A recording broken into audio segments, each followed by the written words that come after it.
Vicky, why didn't you get in touch with me? I had no reason to until last night. I was afraid of Roger, but I didn't think he'd try to kill me.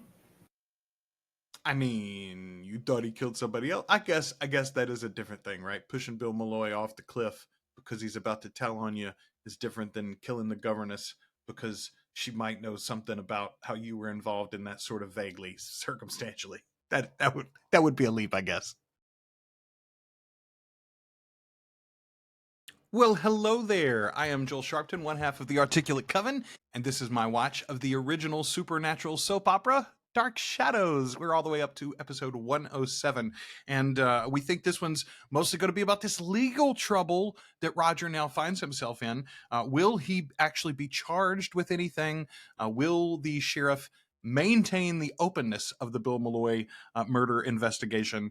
Will Frank Garner show up to woo our lovely Miss Victoria Winters? Let's see in this episode. I do want to remind you before we get started, if you're watching these on YouTube, you've got a whole bunch more over at Patreon, articulatecoven.com/join. $2 or more a month gets you access to everything we do early and ad-free, including 5 of these videos every week, one every weekday for patrons. So go check it out right now, and you'll be able to catch up on a bunch of episodes that you are behind on. Although I want to say to everybody watching these, wherever you're watching them, thank you so much for sharing and commenting back and showing me that you're enjoying this as much as I am. I have lived through a terrifying week at Collinwood. Twice someone has tried to kill me. If I had a nickel for every time somebody tried to kill me this week, I would have 2 nickels, which isn't a lot, but it's weird that it's happened twice. Only person with a motive was Roger Collins. You said that yourself. Well, I was wrong. It wasn't Roger. Well, how do you know? He stopped at a gas station last night, miles away from Collinwood, at about the very time that Vicky was almost run down. Now, when they find the station, I'm sure the attendant will verify his story. Boy, that was a heck of a leap there, Pops. I thought you had some new information between episodes that we didn't have. No, they still haven't found the station and verified his story yet. But if it isn't Roger who's been doing these things to Vicky, who is it? Now that's a cold open. Who is it indeed? Excited to see Frank in this episode? Can I say I feel like those titles are a little straighter? Surely not. I think they are, though.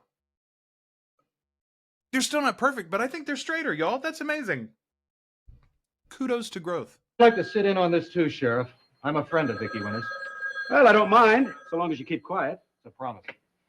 Yes? Oh, send him in.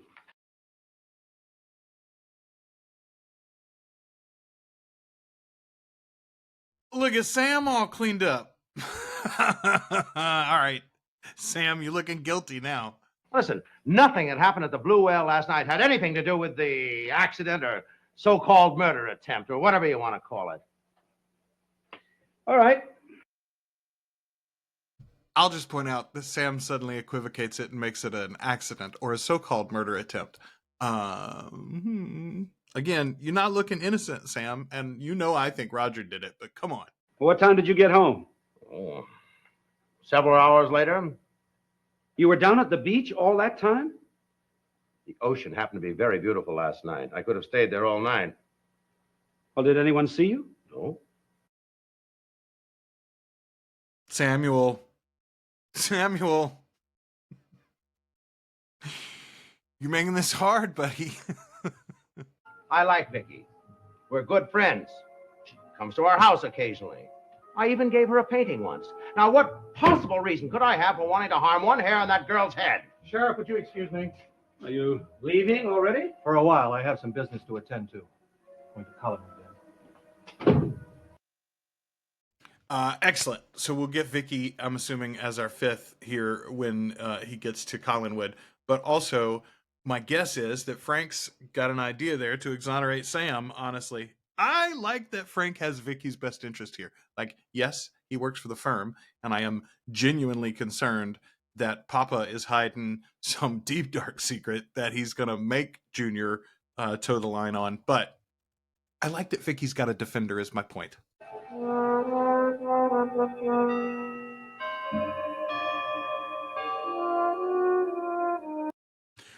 Oh, the many chimes of Collinwood's clock.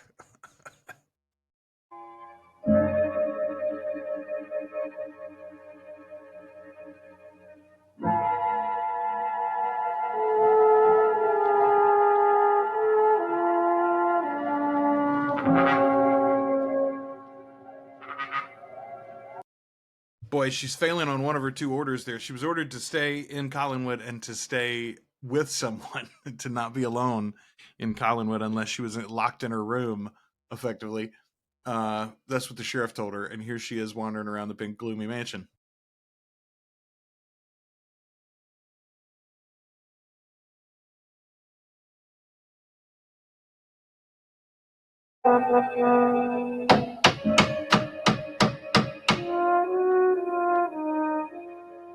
Why are you always knocking like you're the police? Folks knock on that door like crazy.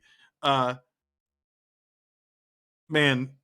they did this whole little silent film in the haunted mansion here with Vicky. I say silent. It's got the score, obviously.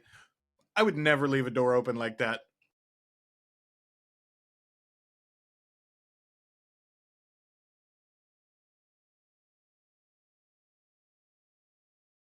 Who is it? Who is it? Frank Garner.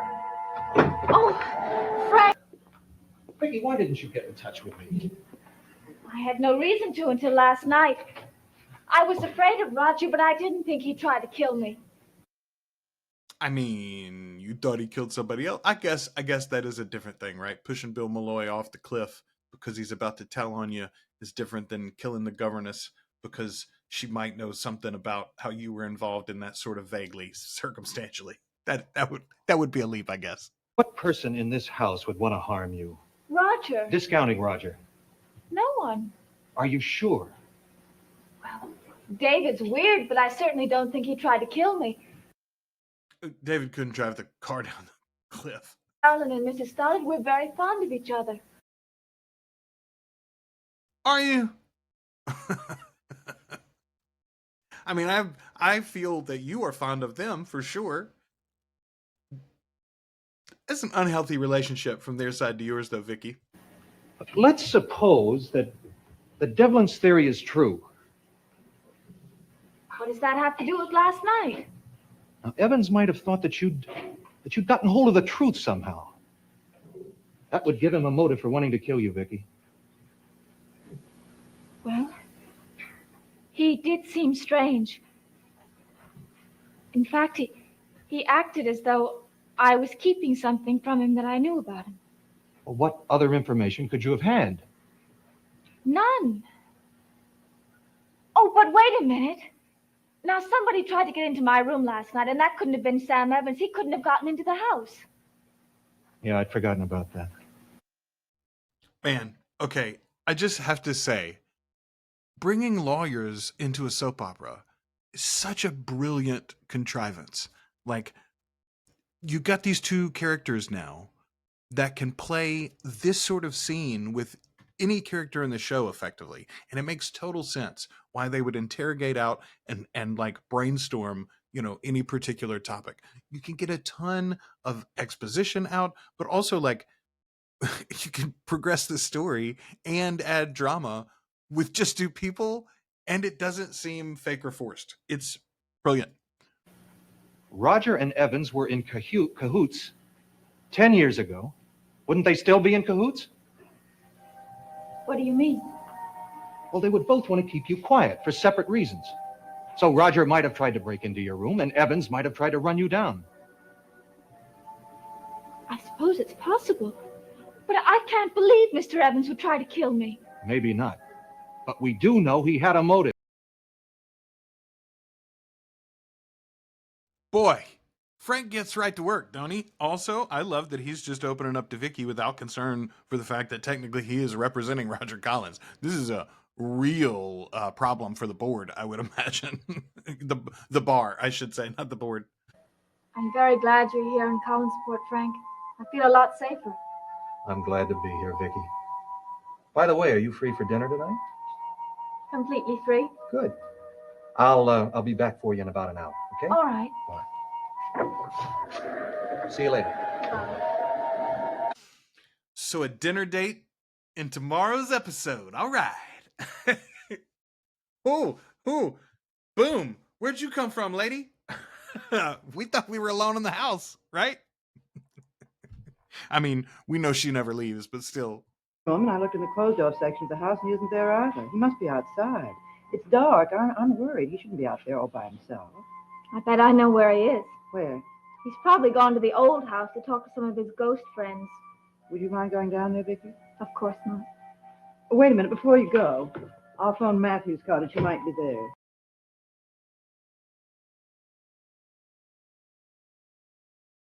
Look at this.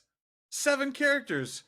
7. Hey, who was it? City Dweller, I think, was the one that was binging these and catching up and saying that they did not care for my character countdown because it's everywhere from 2 to 7. Here's one. 7 characters in this episode. What are they doing here? They're blowing the budget out. Is David there? No, ma'am. I haven't seen him. Oh, he's disappeared. Would you search for him by the cliff? He's more than likely at the old house. Well, Miss Winters is going to look for him there. Will you search by the cliff? Yes, ma'am. Thank you, Matthew. He hasn't disappeared like this in a long time. I'm worried about him. Well, don't be. I'll find him.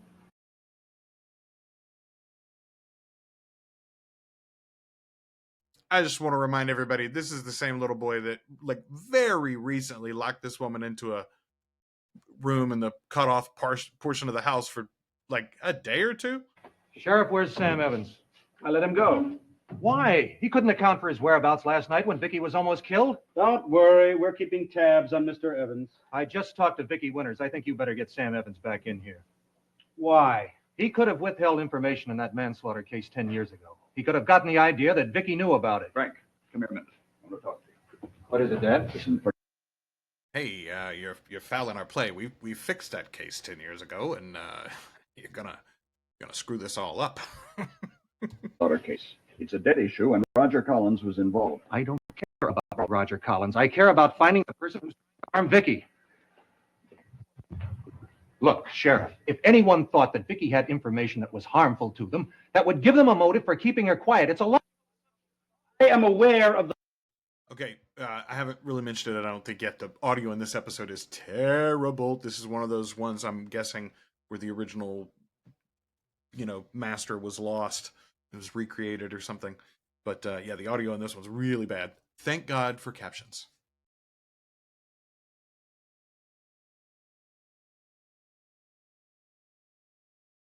Frank wasn't wrong. Good. In here, Sam. But I don't like coincidences, Sam. It was a coincidence that you had Maggie's car. It was another coincidence that nobody saw you on the beach. There are just too many coincidences, Sam. No. Are you so desperate to drum up suspects for this so-called murder attempt that you're going after innocent people? I'm not going after innocent people. I'm just asking questions. And innocent people... I'm just asking questions should be, like, tattooed on this dude's forearm. I'm just asking questions. Joe Rogan would love this guy. Sam, I think you're hiding something. I never saw Vicky Winters again after she left the Blue Whale last night. Now, if somebody tried to kill her, it had to be somebody else. You've got the wrong man. He shakes his fist and, pounds the table hard enough, I guess. Still, he's harumphing about this in all the wrong way.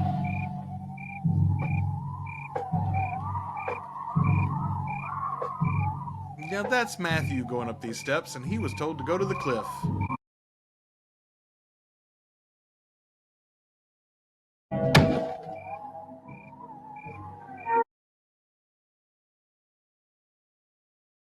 What the bloody hell?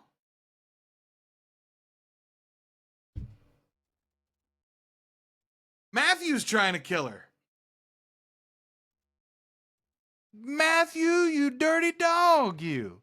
Matthew. Color me surprise. Quelle surprise, as the French say. Wow, what an episode. 107. We're on a streak here. Season 4, Collection 4, off to a rollicking good time. I hope you're enjoying these. If you're watching on YouTube, there's a whole bunch more waiting for you. We're way ahead of you. go to articulatecoven.com/join. $2 or more a month gets you access to everything we do early and ad-free, but also 5 Dark Shadows a week, one every weekday. All right, thanks everybody. I'll be back with 108 before you know it.